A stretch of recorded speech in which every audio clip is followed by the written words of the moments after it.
football coach at Cherokee County High School. Coach Kelly, I appreciate you letting us come out for the preseason videos we're doing this year. Definitely got to talk to you at media days last week, but want to come out here on a more personal level. No distractions. Get your message out right here. Coach, catch us up to par. This is why we're doing these videos. A lot's changed, with the protocol of the COVID restrictions being lifted. But not only that, walk us through from the end of last season to where the program is right now. Just as far as being kind of past COVID and Corona and temp checks and mask and social distancing and just all the things that you had to deal with when you talk about 2020 season. I feel like our guys and our community handled it in the right way, handled it well. We had no issues. It obviously abiding by the protocols and everything. I think our kids did a good job. Our fans did a good job. We were still able to get capacity, and that was big because as a football coach, you're thinking like when you run into capacity issues, but you still have to pay bills. When you're running football programs, everything was worlds of unknown. How are we going to pay the bills? I'm calling the BSN guys in March and April, and it's like we're reconning and we're upgrading pads and we're doing the things that we do normally. But then you also got to take in the fact of how we're going to pay the bills. We had a spring game set up with Fort Payne that got canceled, and that was going to be a money a gate because Fort Payne travels extremely well. We had that set up, and then obviously when everything kind of got shut down and the athletic seasons got canceled, it was kind of a world of unknown. And anybody that knows me knows that I'm a player's coach. I'm around them. I'm miserable without my guys. And so having that taken away from me was just like nothing was more satisfying than getting to be able to bring those guys in and work them. And it was tough. You're talking about going 12 per groups, rolling them in every hour on the hour last year. From a football standpoint, we got less done just because we didn't have the coaching capacity and whatnot to get all the guys out there social distance and do football stuff until July. And so we felt like we were a little bit behind just because we hadn't really practiced offense and defense until July got there. We had no spring practice, and so we felt like as a staff we were playing catch up all July and really all August, and even the early games we're watching ourselves on tape, and we're like, man, fundamentally we're not where we need to be. Guys are playing hard, they're getting after it, they're still strong, but we could tell just the normal fundamentals that we would get in the summer, we didn't necessarily have that early on in the season, and we really felt like it was probably halfway through the season before we started getting fundamentally better and playing our best football. And so now, it's fantastic. I knock on wood, I feel like we're kind of downhill. Obviously the vaccines and everything, and just the new normal and getting back to normal and whatnot. I wouldn't necessarily consider myself a vaccinated person, like one that's going to go out and do it. But you know what? The state of Alabama did a great job of putting it out there, getting the information out for the educators, and my wife basically got us vaccinated. And so I looked at it as a way of like, if this is something that's going to limit what I'm able to do with my guys, because I'm going to sit here and say I'm not getting, and I was like, just stick me and let's go to work. I remember I went over to Johnson's Pharmacy at like 9 o'clock, and we were slinging weights at 9:30. And so it's just one of those things that I'm so happy that we're able to get back out there and get in the weight room, the whole team together, and just practice together, get fundamentally better throughout the summer, getting them in shape and getting them acclimated to the heat. And they're doing a great job. I can't say enough about their buy-in, their attendance, their commitment. It's all been fantastic. Now, this group of seniors you have right here is very special. Played a lot of football as well. Can you talk about that group specifically? When I first got here, these kids were freshmen, and and just well, they were freshmen, they were going into their sophomore year, and just the growth, the overall growth. We've added a couple kids in that class that came out either that year or the year after, and just their overall commitment and the buy-in has been like just getting us over the hump, because obviously everything new coming in, I do things a certain way that maybe they hadn't done in the past. We lift a certain way that maybe they hadn't done in the past. Everybody's working, but it's everybody's different in what they do, and just the ability of them to buy in and the trust to, all right, Coach Kelly likes it done this way. And so maybe year one, I'm coaching everybody, but just to have the ability of those guys to take ownership of the group, that we don't even have to do anything anymore because they police themselves, they handle themselves. They're going to put the younger guys in check so that the younger guys know, like, a year from now, I'm going to be doing the same thing. And it's very satisfying to have those guys like Damian, like Witt, like Jay, like Walker. I mean, these guys coming in, I mean, not just physically the change in their bodies, but just how they go about business, how they go about work. I mean, I'm here mainly 5 days a week, and we go Monday, Wednesday, Thursdays in June. And usually I'm here Tuesday and Fridays just to open it up. And we're like 35, 40 strong on non-mandatory days just because they've bought into the culture of, man, I ain't doing nothing else. Let's go get some work in. And they know, I mean, there's a reason why I like living 5 minutes from the school, because I like being close to where I'm going to be. And those guys know if I'm in town and they want to do something, they want to come get footballs out and throw. They want to do 7-on-7 with themselves. They want to do whatever. They know I'm always available. And so having guys like those seniors coming up, I mean, and you talking about Damian, who was a tight end as a freshman, tight end as a sophomore, running back as a junior, going from kind of a position. I mean, these guys, Walker Pruitt, free safety. He turns around, becomes an outside linebacker, one of the best in the region, to really a position he's never done. Witt Johnson has played corner, had safety, outside linebacker a little bit when Slay went down last year. What do we need to do to put ourselves in the best chance to win? Every one of them will put it up for themselves to better the team, and that's what makes them special. Let's talk about this region. You guys are in a very tough region. You guys add to that region being tough, obviously, but let's talk about that region specifically and how tough. And each week there's not really a down point.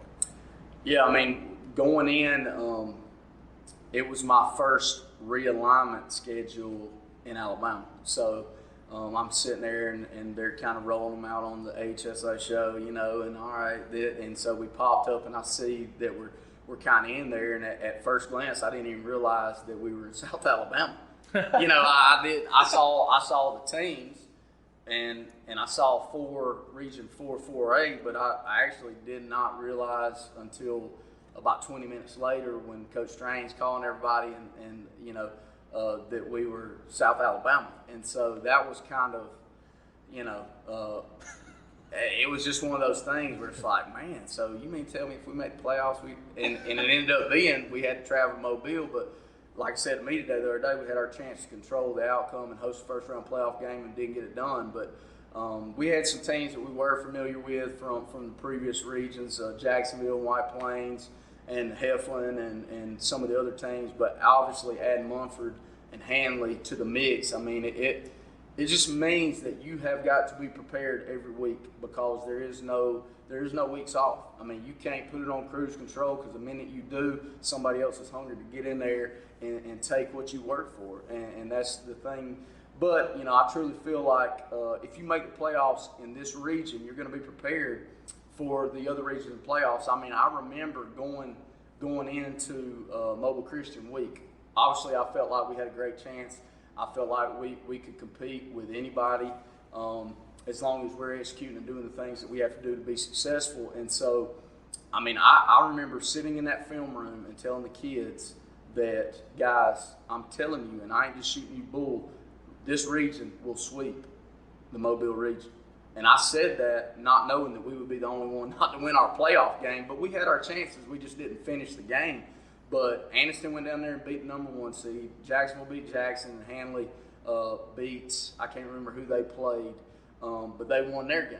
And so the kids were like, Coach, sometimes, things that you say, we don't ever know how to take to the bank. He said, but you weren't lying. You weren't lying. And so this region is going to get you ready to play, but you've got to bring your A game every single week, because the teams that you're playing have all the physical capabilities of making deep runs. Every single one of them. It could be any of the teams. And so, our guys bring that mentality to work every day, knowing that, guys, we've got to control what we can control and put in the work here, because there's wars coming. Who are some of the guys that you just absolutely going to have step up for you, beyond question, to take leadership of this team to move forward? I mean, Cade Hopper is our young quarterback. He got thrown into the mix and did a great job of taking over after Slade. We kind of had to transform the offense, because with Slade, you're talking about a guy that can do it all. He can beat you with your legs, with your arm, and just straight up, when the game's on the line, he wants that ball and he wants it in his hands. And he's a downhill runner. He's a physical runner. He played running back as a sophomore before he ended up becoming the quarterback. And he's when the bullets start flying, that's when he starts rising up. He's a frontline player, and obviously when he went down, it wasn't just, all right, he's hurt, next man up. He was such an emotional, vocal leader of the team. You're taking the one guy that when everything becomes hard, everybody turns and looks to him. And when you took that away, that first series that Cade went in, there wasn't no doubt, all right, Cade, you're in. And he didn't flinch a beat. And he was the reason that everybody settled down, because on the first drive, he hit Witt on the seam, and I'm talking about a dart, and hit him right in stride. We scored, and then it was like, okay, we're going to be all right. And we just had to kind of piece and scheme together to get the guys where they needed to be, defensively and offensively. And obviously we became a little bit more in the passing game, because that's what Cade is one of his strengths, is he can get the ball out better. And he is a tremendous passer. And but vocally, I mean, you talk about the off season he has. We talked about a little bit the other day. He's got himself to be around 190 pounds, and he's one of the strongest kids that we have in the weight room. And 2 years into the program, when he came in as an 8th grader, he was a baby. And so he's hit a little growth spurt. His arms got tremendously stronger. I mean, you're talking about a kid that's around a 430 squat, 255 power clean, around 245 bench. I mean, when he came in, he was throwing the bar around barely, So he's one that has all the leadership capabilities. The guys looked at him. We did a little team period today, and he was commanding the field great. No coaches on the field, just him. So he's one that's got to step up. Obviously, Damian, his senior year, coming back from an all-state season at running back, everybody's going to be keying into him. So him, and then the offensive line, you're losing 4 out of 5 up front, but we've got a lot of young guys that are coming in that 2 days practicing offense. I mean, they have all the potential to be better than what we were. We got some guys that are competing for starting jobs, and we did lose 4 starters. We would take them back in a heartbeat, but we're not missing a beat right now. Missing a beat. I mean, if anything, we look better than where we were last year right now. So. Now, Coach, I want to end it on this one. Not a win and loss type number, but if you look back at this season, we fast forward in time, what would you judge a season as a successful season? What would you say that would be? Just being able to finish games, getting more guys on the field. I mean, we increased our participation numbers last year, but we necessarily weren't playing those. Those guys weren't playing because they weren't ready, or whatever the reason. They weren't ready for Fridays. They were in a development stage. Their bodies weren't in. I kind of judge it like this. We go power clean, bench, and squat. Those 3 numbers, if you're a varsity player, you should be in the 700-pound club or more, 7, 8, 9,000. And I've never had a varsity player that wasn't in a pound club. And that's just the reality of the situation. And so this region, we're there. We've got a lot more guys that are in those pound clubs. The daggone pound club chart has almost 70% of our team is in a pound club. but those guys have got to learn their assignments and execute to be able to get on the field. So if we're playing more than 14, 15 guys on Fridays, because that's about what we were last year, even though we had a lot, we're in the 60s as far as participation, only about 15 or 16 is playing on Fridays, and that's something that we had to improve on. And it's about those guys learning what to do, getting in there, executing the plan, the scheme, and so that's really good right now, because we're going to go defense Wednesday, and you're going to see a whole lot more guys that necessarily weren't repping with the ones on defense. And so that's we're trying to get to platoon, because you look at the games that we lost last year, we're facing teams with 2 platoon. And so our same 14, 15 guys are rolling against 11 new guys. And so we hung with just about everybody for a half of football. But eventually that well broke, and the teams were able to separate us a little bit in the second half. So it's about finishing. If we're back in the playoffs, obviously that's the goal. We want to compete for regional championships, and we've got a tough task at that. And then we feel like coming out of this region, as long as we're present when the playoffs start, we got a chance to make a run. And so, we were right on the tip. We just couldn't get past it. And if anything, our guys are more hungry now than they've ever been. And so that's satisfying to see, because as coaches, we want hungry players. Absolutely. Coach, I appreciate your time. Good luck to you guys this season. We'll definitely be coming back out and seeing you guys. Appreciate y'all. All right, we are here on campus at Cherokee County High School with these young men, and I'm going to let these guys introduce themselves at this time. I'm Jay Watts, senior left tackle. I'm Whit Johnson, senior wide receiver. Damian Ramsey, senior running back. Walker Pruitt, senior outside linebacker. All right, I'm going to start over here with you, Walker. All you guys are seniors now, correct? Yes, sir. How much different has this year been for you? I don't want to have to say the magic word COVID, but not having those restrictions coming into this, how different has that looked so far to you? It's a big difference, because back last year this time we was having to come in certain groups, and we was having to get temperatures checked, and we couldn't be close to each other. Like, we had to stay split stations up. So it's just we're being more of a team. Absolutely. Same question. Yeah, kind of like off the way he said that we was in different groups or whatever. Like last year we had all come in at different workout time. Now we out here at the same time working out together, so we can have competition and stuff like that. Yeah, it's really the same thing for me. Goes for that, because we had about 8 or 10 workout groups, and we were all coming in at 30 minutes difference, and we were all going around in circles. But the only thing that was good about that is we still had a bunch of competition doing that. But now it's just so much better, because we have a lot more people, and it's even more competition than it was last year. We had some sort of the same thing like them. It's because we had to be spread out a lot, and there's a lot. There's only how many people in the group? 5, 6 people. There was 8, 10 people in the group. Yeah, but now that we're back together, we can actually see what we're capable of, and that's a good feeling. I'm gonna start right back here with you. This is a different year than any other year you've ever had, I'm sure. Now, you guys are the seniors. Now, whether you like it or not, you're going to be a leader on this team. You're going to be looked up to. Having that role, how's that looked and felt for you so far? It felt pretty good, because my whole high school career, there's only been a handful of kids that have been leaders, and I'm trying to be up and beyond what they did and leave my mark on CC. No doubt. Yep, kind of the same thing for me, because the receivers, when I was a freshman and everything, they weren't really leaders or whatever. And then when I was a sophomore, we had a couple of guys step up, and they started being leaders. And then I started playing my sophomore year. But now the main thing for this year is I want to try to be the best wide receiver leader. No doubt. Yeah, something with me, the running back was good, whatever. My freshman year, we only had there was 2 other running backs besides me, and then the same running back was here for the next year, and so we just got along with it together through the years or whatever, and that's all just reflected on me, and I'm showing that. Absolutely. Last year I started off as safety, and when Slade got hurt, I had to take his position. And Connor Elrod, he was a big impact on me. He taught me how to do stuff, so I'm gonna try to just be just like him this year and be a leader. Just take over that spot. All right, let's go back to you. Let's talk about this defensive backfield specifically for this team.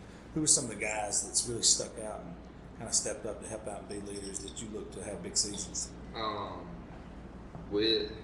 He's got the back safety spots. He's gonna be real good, and we got a new kid coming in, CJ. He's gonna help us out big. Now, Damon, and in the backfield, and running back, and also quarterback. What are you guys looking like?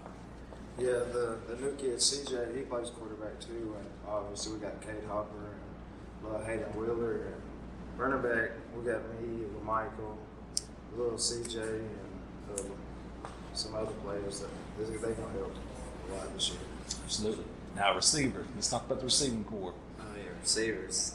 I love every one of them. Brotherhood. Yes, sir. My little cousin, I think he's gonna come up. His name's Alex. I think he's gonna come up and probably get a bunch of playing time this year. Then we got Jack and Malachi. They've always got good playing time. Always ran good routes and everything. Yeah, and CJ, he'll probably play some wide receiver because Cade's gonna be a quarterback. I've seen you guys getting after it today. Now, we win games in the trenches. Let's talk about the big uglies, man. Come on.